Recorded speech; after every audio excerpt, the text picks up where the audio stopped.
அவனை தொழுதால் போதும் நல்லதே நடக்கும். ஆனை முகனை தொழுதால் நவக்கிரகங்களும் மகிழும். நல்லதே நடக்கும், நல்லதே நடக்கும்.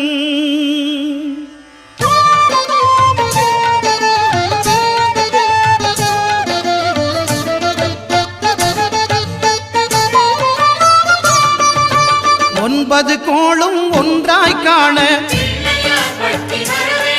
அங்கு கற்பகம் என்னும் கடவுளின் மெய்யில்.